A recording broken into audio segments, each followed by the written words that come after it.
واقعہ عجیب ہے کہ بنی اسرائیل کا ایک نوجوان تھا جو بڑا سرکش تھا، بہت خطا کار تھا، سمجھاتے بھی تھے تو اس کے کان پہ جوں نہیں رینگتی تھی، سنی انسنی کر دیتا تھا۔ بستی والے تنگ آ گئے تھے، حتیٰ کہ بستی والوں نے مشورہ کیا اب اگر اس نے یہ حرکت کی نا تو ہم اس کو پٹائی بھی کریں گے اور اس کو ہم بستی سے نکال دیں گے۔ وہ کچھ عرصہ تو بچتا رہا، پھر وہی گناہ کر بیٹھا۔ اب بستی والوں نے اس کو پکڑا، خوب ذلیل کیا، مارا پیٹا اور اس کو دھکے دے دے کے انہوں نے شہر سے نکال دیا۔ شہر اس وقت بہت بڑے نہیں ہوتے تھے، کئی دفعہ شہروں کے گرد دیوار ہوتی تھی اور اس کے گیٹ لگے ہوتے تھے۔ وہ دروازے کے سامنے ویرانہ تھا اور درخت تھے۔ وہ نوجوان اکیلا وہاں چلا گیا، مار بھی پڑی تھی، ذلت بھی ہوئی تھی، تو بڑا ڈپریس تھا، وہاں جا کے بیٹھا، لگتا ہے جیسے اس کو بخار ہو گیا۔ اب موسم بھی سردی کا ہو اور بیماری کا علاج بھی نہ ہو تو بیماری اور ایگریویٹ کر جاتی ہے، چنانچہ اس کی وہ بیماری اتنی بڑھ گئی کہ اس کو موت کی کیفیت آ گئی۔ اب جب موت کی کیفیت آئی اس وقت اس نے اللہ سے پھر دعائیں مانگی۔ اب ذرا واقعہ سنیے، میں عربی کی عبارت بھی پڑھتا جاؤں گا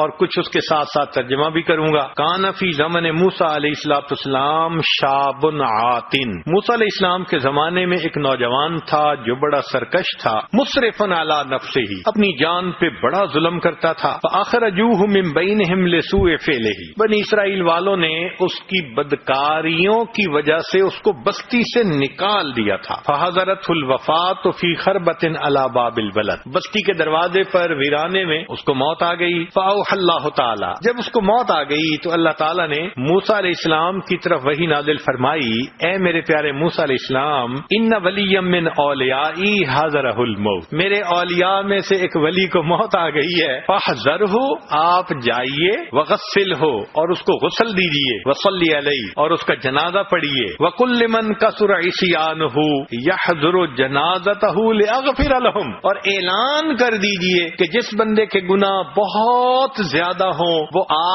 کر اس کا جنازہ پڑھ لے، جنازہ پڑھنے پر میں پڑھنے والے کے بھی گناہ کو معاف کر دوں گا۔ اللہ اکبر کبیرہ۔ اب جب موسیٰ علیہ السلام کو یہ وحی نازل ہوئی تو موسیٰ علیہ السلام نے تو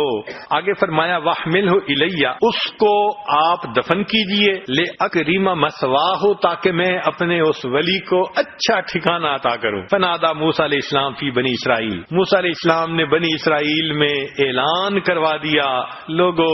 ایک ولی کی موت آئی ہے، جو چاہے میرے گناہ بخشے جائیں، جا کے جنازہ پڑھ لے، اس کے گناہ معاف کر دیے جائیں گے۔ فَقَسُرَ الناس، کثیر تعداد میں لوگ جنازہ پڑھنے کے لیے اکٹھے ہو گئے۔ فلما حضروہ عرفوا، جب انہوں نے اس بندے کو دیکھا تو اس کو پہچانا، کہنے لگے فقالوا یا نبی اللہ، اے اللہ کے نبی صلی اللہ علیہ وسلم، ھذا هو الفاسق، یہ تو وہی بدکار ہے، الذی اخرجناہ، جس کو ہم نے بستی سے نکال دیا تھا دھکے مار مار کر۔ فتعجب موسیٰ من ذلک، موسیٰ علیہ السلام بھی بڑے حیران، ہے تو وہی، اور مجھے کہا گیا کہ ولیوں میں سے ولی کی موت آ گئی، جائیے جنازہ پڑھیے، یہ تو وہ بدکار ہے۔ جب موسیٰ علیہ السلام حیران ہو گئے، فأوحى اللہ الیہ، اللہ نے ان کی طرف وحی نازل فرمائی، صدقوا وهم شہداء الا انه لما حضره الوفات فی هذه الخربۃ، یہ لوگ ٹھیک کہہ رہے ہیں، یہ وہی بدکار انسان ہے۔ معاملہ یہ ہے کہ جب اس بدکار انسان کی موت آنے لگی،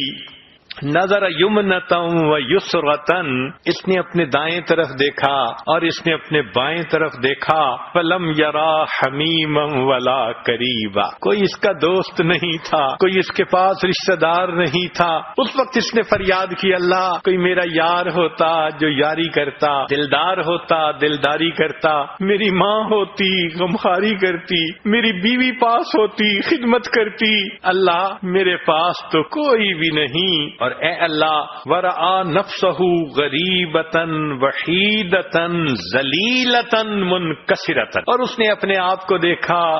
تنے تنہا ہوں، اکیلا ہوں اور دل ٹوٹا ہوا ہے اور گھر سے اس کو دھتکار دیا گیا۔ اس وقت اس نے یہ کہا، فرفع بصرہ الیہ، اس نوجوان نے آسمان کی طرف آنکھ اٹھا کر دیکھا اور اس وقت اللہ سے یہ ہم کلامی کی، اللہ میرا کوئی نہیں، اللہ تیرے سوا اکیلا ہوں، کوئی دوست نہیں، کوئی رشتہ دار نہیں، کوئی غمخوار نہیں، میں کس حال میں ہوں، ذلت اور پستی کی کیفیت میں۔ اے اللہ، فرفع بصرہ الیہ، اور اس کے بعد اس نے عجیب بات کی، کہنے لگا الہی عبد من عبادک، تیرے بندوں میں سے ایک بندہ تو ہوں نا، گناہگار صحیح، تیرے بندوں میں سے خارج تو نہیں نہ ہوا، بندہ تو ہوں نا میں تیرا، الہی عبد من عبادک، اللہ تیرے بندوں میں سے بندہ ہوں، غریب فی بلادک، اپنے دیش سے مجھے دھکے دے کے نکال دیا گیا ہے، لو علمت ان عذابی یزید فی ملکی کا، اگر میں جان لیتا کہ مجھے عذاب دینے سے آپ کی شان بڑھ جائے گی، وَأَنَّ عَفْوُكَ عَنِّي يَنْقُصُهُ مِن مُلْكِكَ، اور مجھے معاف کر دینے سے آپ کے خزانوں میں کمی آ جائے گی، لَمَّا سَأَلْتُكَ الْمَغْفِرَةَ، اللہ میں آپ سے مغفرت طلب نہ کرتا، مگر آپ نے حضرت موسیٰ علیہ السلام کی طرف یہ وحی بھیجی ہے کہ انی انا الغفور الرحیم، بے شک میں بڑا غفور اور بڑا رحیم ہوں، اور اے میرے اللہ لیس لی ملجأ ولا رجاء الا الیک، میری کوئی جائے پناہ نہیں، کوئی میرا ہمدرد اور خیر خواہ نہیں سوائے آپ کے، اے اللہ آپ میرے اوپر مدد کر دیجئے، فلا تخیب رجائی،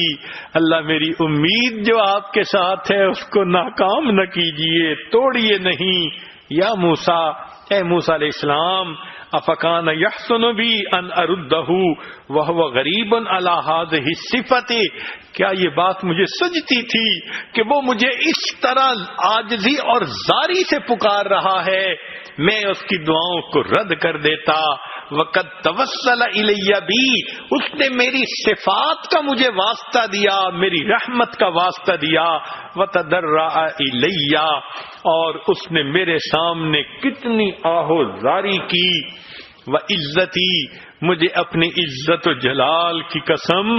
لو سألنی فی المذنبین من اہل الارض جمیعا،